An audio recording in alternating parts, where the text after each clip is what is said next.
Pero ano yung tingin mo na magandang ugali ng mga Koreano na dapat nating matutunan mga bawat Pilipino? Tingin mo, kuya? Kasipagan at saka on time. Oh, kasi on time na sila. On time po talaga. Galing kasipagan ka. Halimbawa, pag meron kang meeting na Koreano, Oo. ang usapan ninyo ay Alas 8. Alas 8, halimbawa lang ano. Oo. Darating yan sila kadalasan maaga. Ah. 7:40 nandiyan na yan. Pero pag tinawagan ka, sabi mo mga 10 minutes, ihintayin ka nun. Ah. Kasi usapan naman natin alas 8. Ah. Okay sa kanya. Pero pag lumagpas ka naman ng 8:10, pag tinawagan ka, sinabi mong Wait pa. parating na ako at iiwanan ka. Ganun sila. So yun pala ang ugali ng mga Koreano.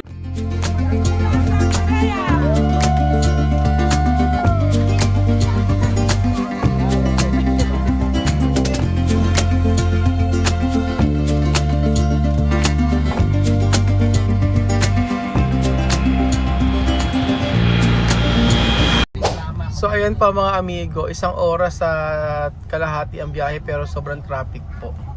At alam niyo po mga amigo, napansin ko mula kahapon, bakit ganun ang ganun pala mga Koreano. So syempre kukumpara na naman natin yan sa Pilipino, sa Taiwanese o sa mga nakilala natin. Ay, si Bulalo. Ayaw, may bulaluhan dito mga amigo. Tingnan nyo, bulalo. Yan, bulalo. Bulalo ni Kuya Belgium, yun ang tawag dyan.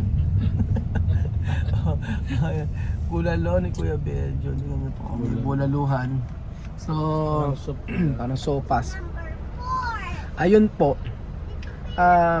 Kahapon, pagka naglalakad kami, yung mga kinakausap na yung mga Koreano, hindi ka papansinin. Ganoon, ilang beses na kahit tawagin mo sila tawagin, dire-diretso lang sila. Iba yung meron naman, for example, sa may palengke, bebentahan ka nila, tapos masaya sila, ganyan-ganyan. Tapos pag nakabili ka na, abay, pinapaalis ka na. May mga ganon. Tapos kahapon, Plus kayo daw? Oo, plus kami. Siguro kaya. Tapos, nakabili na kami, pinaalis na kami, hindi ko pa namin. Tapos, ganun sabi ng Koreano, ganun. Tapos kuya, nagkahapon, nung nasa sasakyan tayo, bumili tayo sa may Daiso, no? Tapos, customer tayo, nagpark tayo, bawal daw. Pinaalis na agad. Hindi naman bawal no? Hindi naman kailangan pinaalis. Pinaalis tayo, di ba? Customer tayo, sabi, 1 minute lang daw, kumalis na tayo. Tapos, pili tayong pinaalis ng no? So, siguro baka ganun lang talaga yung kultura nila. Kasi kuya kahapon, nasa may park kami, kinakausap ko yung lola, hindi ako pinansin. Hindi ako pinansin. Sabi ko, nyo sa'yo. Ganun ako, hindi ako pinansin. Tapos gusto ko kasing kausapin, gusto ko magpabarya ng pera. Kasi yung gusto namin sa vendo machine, paano magana? Oo, gusto namin, ang pera namin ay 10,000 eh. 1,000 lang kuya yung sa may vendo machine. Oo, pag binigyan namin yung 10,000, ayaw kunin, ayaw tanggapin, hindi nagsusukle. Gusto ko magpabarya sa lola kahapon, sa matanda. Hindi ako pinansin. Tapos kinausap ko rin yung grupo ng mga babae, hindi rin ako pinansin. Tapos, kala ko, baka hindi lang ako narinig, ganyan. Pero, talaga palang gano'n, ang dami nang gano'n na... Ano pala si dito? Don't talk to the stranger. Ganun ba pala si dito? Bawal makapag-usap sa O depende lang sa... nataon lang ako. Taon lang yung pagkagan. Yung sa may palengke kuya, tapos bumibili kami sa palengke. Medyo marami nga ganun doon. Iba yung palengke, kunyari nakabili na kami. Pagkaya na makabili, sabi, alis na, sabing gano'n. Kumbaga na, kumita na siya sa'yo eh. Tapos pagkayari, ito pa matindi, nang hindi kami bumibili sa palengke, nandun lang kami. Sabi gano'n, hindi raw ako hindi bibili, gano'n. Ito, inalok ako, sabi ko ayoko ganyan. Sabi niya, alis, ganyan. Oo. Pero meron namang, parang parang sa una, sila i-entertain kanila. Pero pag nakabili na, wala na. Ganoon. Kumita na sila, pero iba yung iba yung presyuhan dito, kuya ha. Ilan yung may sabihin natin? 5. 5 balot na mais, kuya. Tapos merong isang puto at saka merong isang kape at saka isang yung parang uod na ganun.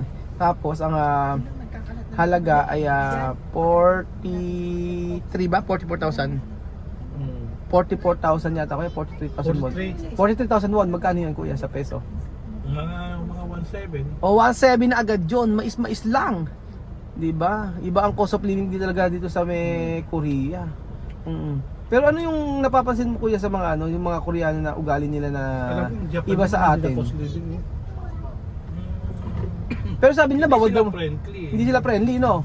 Tapos, kuya, ano, hindi sila friendly pero hindi naman totoo na hindi ka pwedeng magsisigaw dito. Pero okay naman, di ba? Hindi. Dito naman okay naman. Wag lang dun sa pinuntahan natin kahapon sa L'Oreal. Sa Bukchong Hanap Village. Oh, pero pwedeng kumakanta kami. Okay lang. Maraming maingay, may nagtutiktok ako Hindi, yan. pinapakalitan ka pa maingay ka, di ba? May bahay din mga ganyan. Doon ba sa Bukchong kahapon Hindi, may ano sa inyo?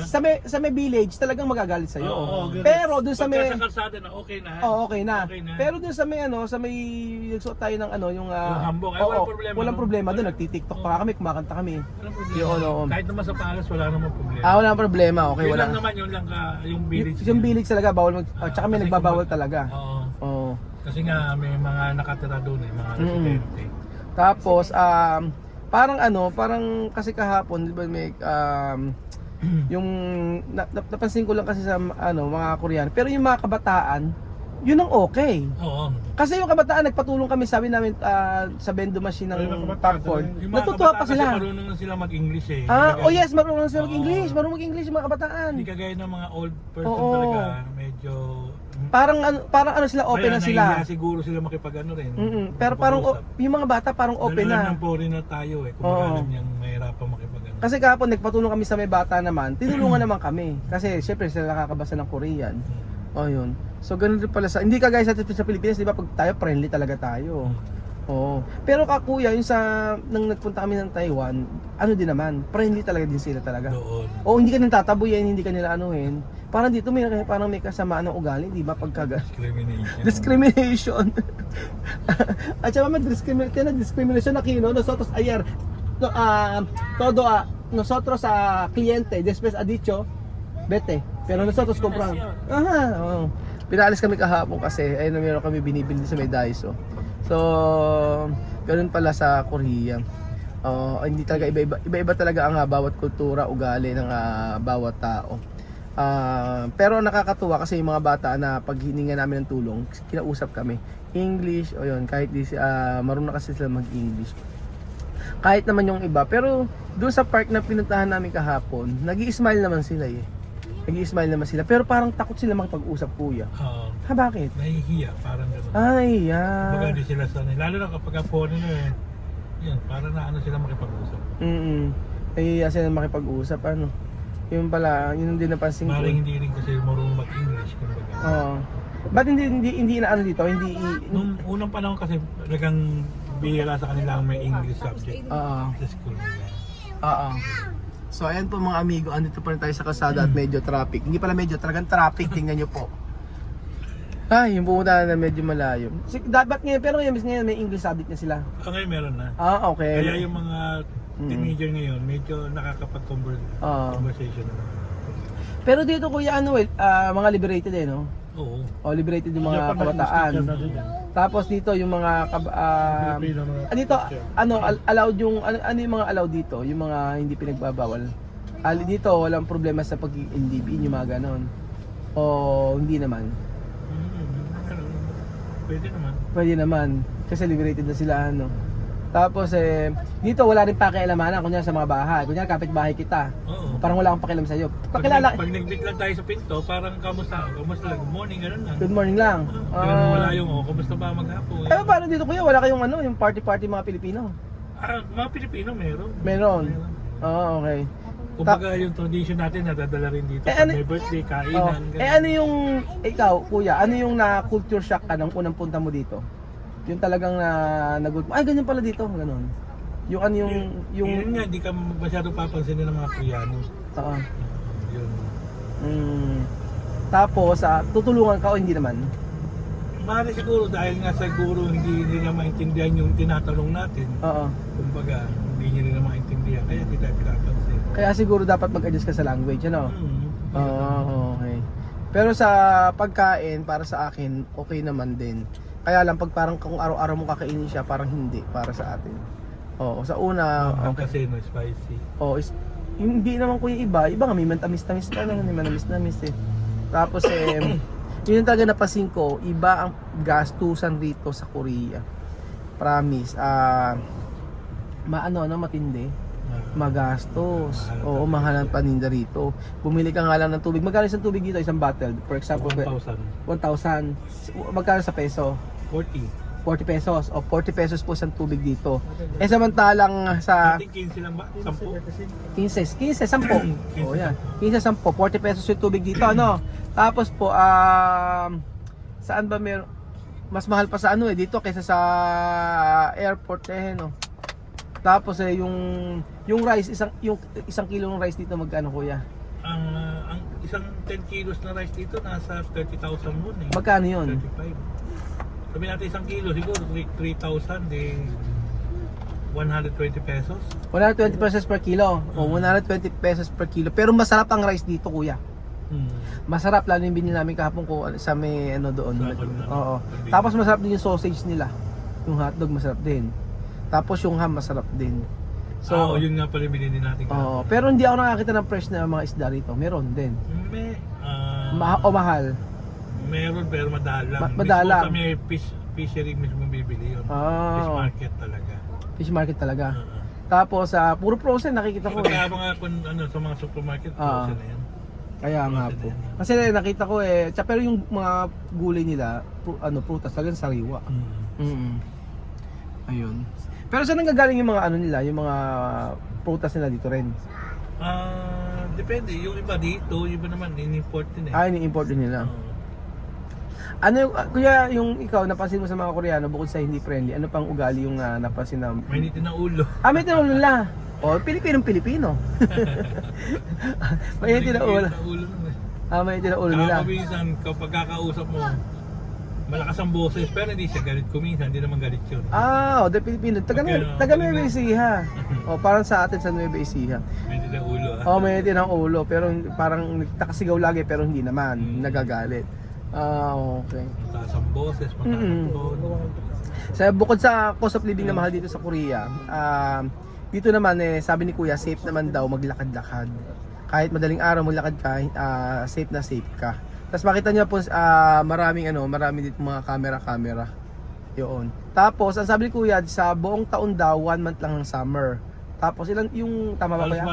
Almost 1 month lang yung summer. Tapos yung summer niya gano'ng katindi ang init. Mga 40 degrees. 40 degrees. Gusto na mga Koreano yung mainit? Ayaw? Ayaw din nila. Ayaw din nila ng mainit. Okay. Pero yung kuryente mahal. Kuryente, hindi naman masyadong mahal ang kuryente. Pero pagka residence kasi, at lumakas yung gastos mo, mas mahal ang computation nila. Mahal ang computation lang. Pero pagka mga commercial naman, mas maraming nagagamit, mas mura ang computation. Kumbaga tinutulungan nila talaga yung mga nagninegosyo. Pero ang tanong ko kuya, ang cost of living dito 'di ba mahal? Magkano ang upa ng isang bahay? For example, yung bahay na sinasabi mo na inuupahan mo. Sabi 950,000 won per month. Ilang bedroom 'yon? 2 bedroom. 2 bedroom tapos ang CR tapos ang tanong doon, walang sala 'yon, maliit lang ang kusina. Tapos magkano ang renta kada buwan? Magkano sa peso? Peso di 37,000, 38,000 pesos isang buwan. Ganon kamahal. Tapos siyempre kakain ka pa. So, possible sa isang buwan, magkano ang cost of living na mabubuhay ka dito sa kapag halimbawa may bahay, kain, tubig, kuryente. Gasolina lahat. Hindi, yun na lang siguro standard na lagi na lang binabayaran. Mga nasa 1.2, 1.3. Magkano sa peso?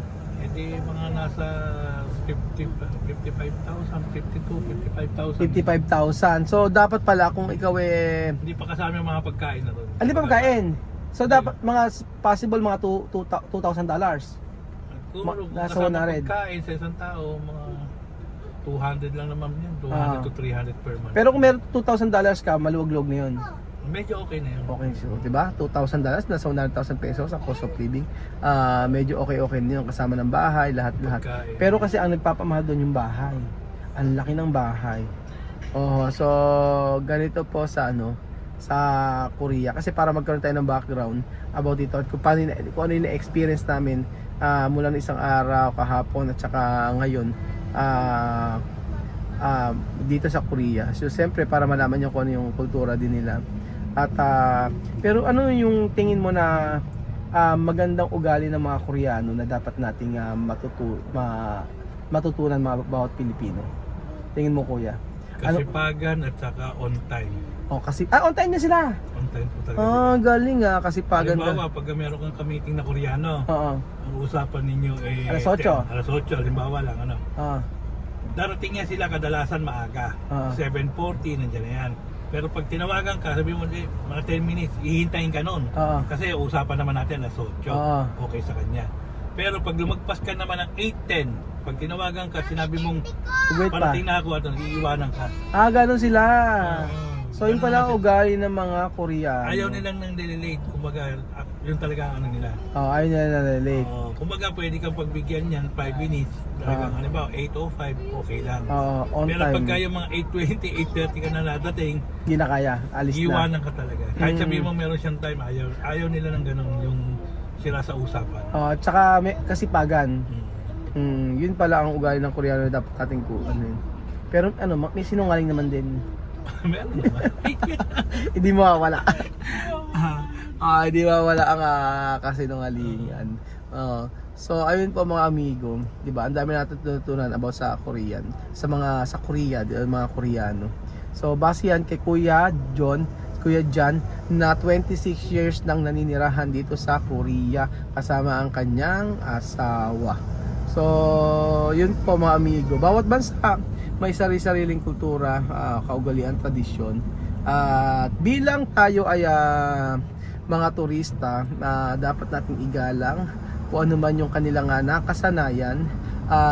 Dapat tayo ang mag-adjust dahil tayo ang pumunta sa bansa nila. So yun po mga amigo ang mahalaga. Matuto tayong mag-adjust kung saan man tayo dalin ng panahon. Salamat po at God bless.